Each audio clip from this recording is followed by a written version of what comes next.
ஈசாக்கு தியானம் பண்ணினான். ஈசாக்குக்கும் பிள்ளை இல்லாமல் இருந்தது. அதுக்கு பிறகு ஆண்டவர் அவங்க கர்ப்பத்தையும் திறந்தார். அவங்களுக்கு இரட்டிப்பான குழந்தையை ஆண்டவர் கொடுத்தார். ஆண்டவர் இரட்டிப்பாய் கொடுப்பார்.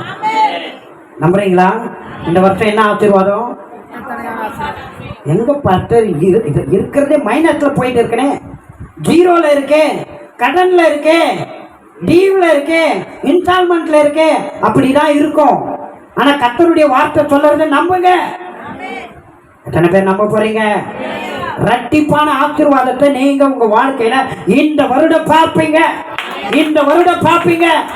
இந்த வருடம் முடியறதுக்குள்ளாக இரட்டிப்பான ஆசீர்வாதங்கள், நிறைய காரியங்களை நீங்க பார்ப்பீங்க. இரட்டிப்பான ஆசீர்வாதங்கள் நிறைய உங்களை வந்து நிரப்பும். என்னென்ன இரட்டிப்பான ஆசீர்வாதங்கள் இருக்கோ அனைத்து உங்க தலைமையில வந்து இறங்கும்.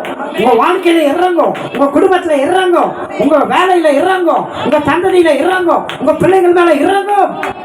நிரம்பி வழிவீர்கள். ஹல்லேலூயா. ஆமெனா இல்லையா?